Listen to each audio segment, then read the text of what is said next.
जय Hind student, welcome back to Naz academy education. उम्मीद है आप लोग सब ठीक होंगे और सेफ होंगे।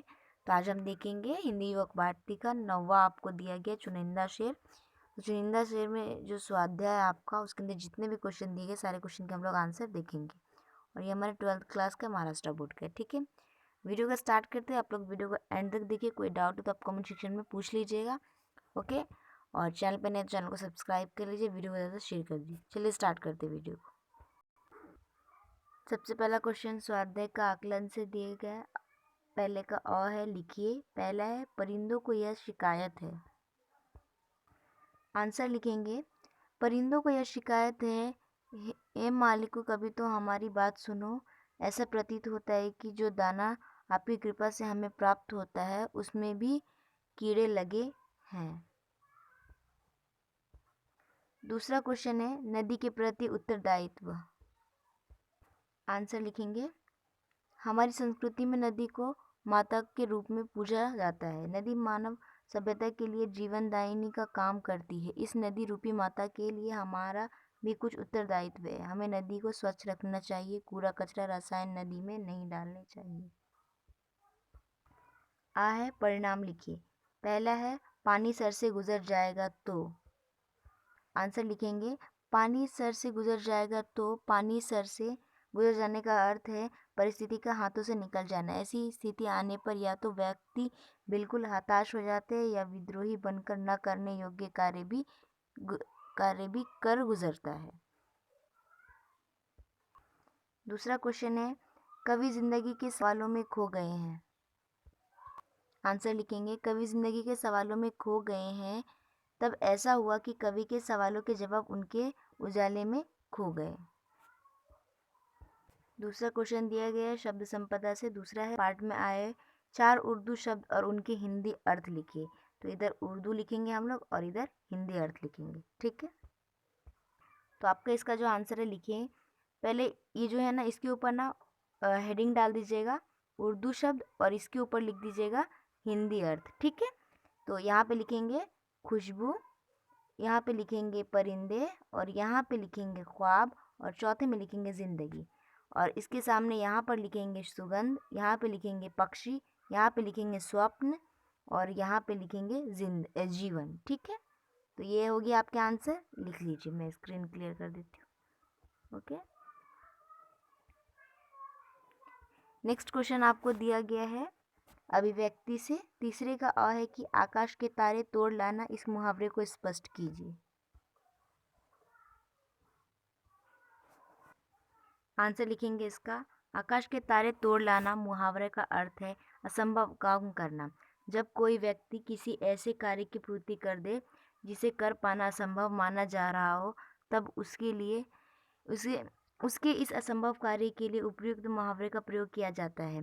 असीमित कठिनाइयों से भरा कोई काम जिसे कर पाने में सभी असहज हो, वो कार्य विशेष कर पाना सभी को असंभव लगे, तब यह मुहावरा दोहराया जाता है। जैसे, तुम्हें क्या लगता है कि नालिनी कुछ कर नहीं सकती? अरे, समय आने पर वह आकाश के तारे भी तोड़ ला सकती है। ये आंसर लिख लो, ठीक है।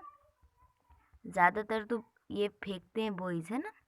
मैं तुम्हारे लिए चांद तारे सब तोड़ के ला सकता हूँ, है ना। फिलहाल इसका ये आंसर है, लिख लीजिए। अभिव्यक्ति का आ क्वेश्चन है। दूसरा है, क्रांति कभी कभी भी अपने आप नहीं आती, वह लाई जाती है। इस कथन पर अपने विचार लिखिए।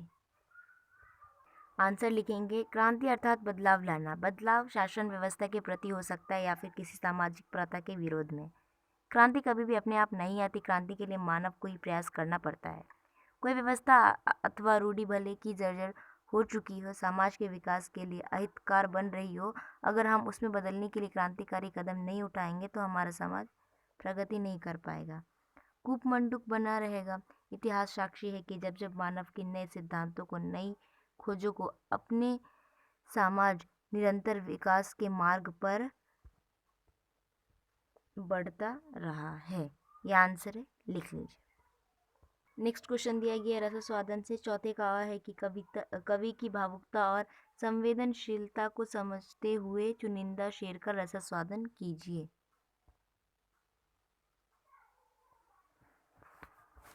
आंसर है, कवि अपनी ज़िंदगी में आई परेशानियों में अप्रभावित हुए बिना उनका इस प्रकार सामना करते रहे कि वहीं से मानो उजाले फूट पड़े। सारी परेशानियां इस प्रकार समाप्त हो गई मानो कभी थी ही नहीं।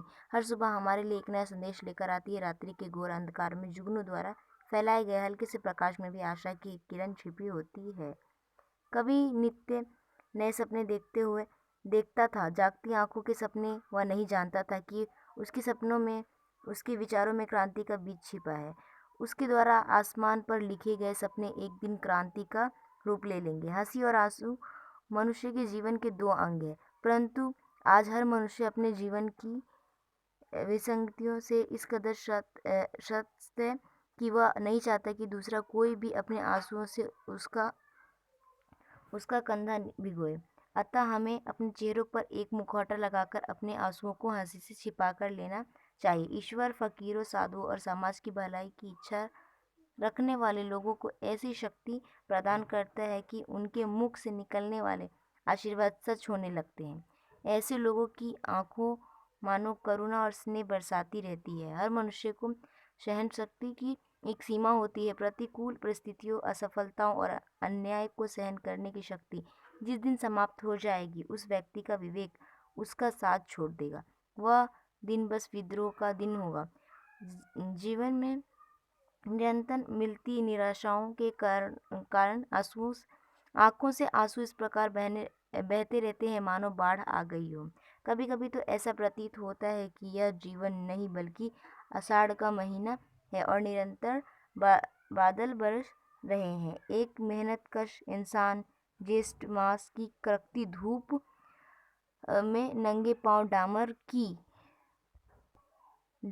की जलती सड़क पर चला जा रहा है। उसके पैरों की उंगलियां जल रही है, साथ ही दिलो दिमाग में निराशा और हताशा की आंधियां चल रही है। बिजलियां घुमर रही है। मनुष्य की सांसें निश्चित है, अर्थात प्रत्येक मनुष्य अपने जीवन में कितना आयुष्य पाएगा, कितनी सांसें ले पाएगा, यह पुनर्निश्चित है। कभी को ऐसा महसूस होता है कि मानो उनकी सांसों उनकी अपनी ही नहीं, अपनी सांसों पर उनका कोई अधिकार ही नहीं। इस संसार में अनगिनत लोग ऐसे हैं जिनमें से किसी का सिर खुला है तो किसी के पैर चादर से बाहर है। ये लोग अपनी आवश्यकताओं की पूर्ति भी नहीं कर पाते। हे ईश्वर, ऐसा कुछ करो कि सभी लोगों को आवश्यकता की हर चीज़ मिले, सभी अपना भरण पोषण उचित ढंग से कर सके। कल भूख और बीमारी के कारण जिस मजदूर की सांसें बंद हो गई, जो इस निर्मोही दुनिया को छोड़कर चला गया, वह अनपढ़ था, निरक्षर था, परंतु उसके भी अनगिनत सपने थे। सपने देखने के लिए किसी भी प्रकार की साक्षरता की आवश्यकता नहीं होती। वह रोज अपनी इच्छाओं, आकांक्षाओं को मानो किताब में लिखता रहता था। ये आंसर है आपका इतना बड़ा और आपको ये लिखना होगा, क्योंकि पूरा आपको रसस्वादन करने बोला है तो आपको एक एक लाइन का करना पड़ता है ना मीनिंग। तो ये पूरा आंसर है, आप लोग लिख लीजिए। और प्लीज़ कमेंट में ये नहीं बोलना कि कितना बड़ा आंसर है, ठीक है, क्योंकि आपको रसस्वादन बोला है तो थोड़ा लॉन्ग तो होगा ही। और आप छोटे बच्चे नहीं हो कि आपको इत्तू इत्तू से आंसर मिलेंगे, लॉन्ग रहेगा ही। ठीक है, चलिए नेक्स्ट क्वेश्चन देखते हैं। नेक्स्ट क्वेश्चन आपको दिए गए साहित्य संबंधी सामान्य ज्ञान। पांचवें कहा है कि कैलाश खेंगर जी की प्रसिद्ध रचनाओं के नाम। आंसर लिखेंगे, सूरज तुम्हारा है गजल संग्रह, यह आदमी नहीं जूते भी चलते हैं, यहाँ आदमी नहीं जूते भी चलते हैं। तीसरा है सुबह होने का इंतजार, जो कि कहानी संग्रह है। चौथा, अभी रात बाकी है, अनुदित साहित्य।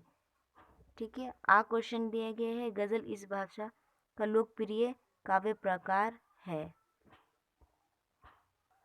इसका आंसर लिखेंगे उर्दू। छठा क्वेश्चन दिया गया आपको, कोष्टक में दी गई सूचनाओं के अनुसार काल परिवर्तन करके वाक्य फिर से लिखिए। पहला क्वेश्चन है, एक एक क्षण आपको भेंट कर देता हूँ, सामान्य भविष्यकाल। आंसर लिखेंगे, एक एक क्षण आपको भेंट कर दूंगा। दूसरा था, बैजू का लहू सूख गया, सामान्य भूतकाल। आंसर लिखेंगे, बैजू का लहू सूख गया।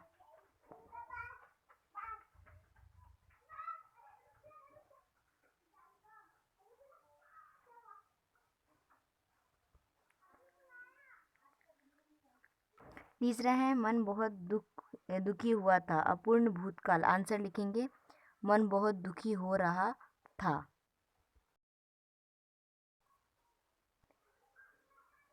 चौथा है पढ़ लिख कर नौकरी करने लगा, पूर्ण भूतकाल। आंसर लिखेंगे पढ़ लिख कर नौकरी करने लगा था।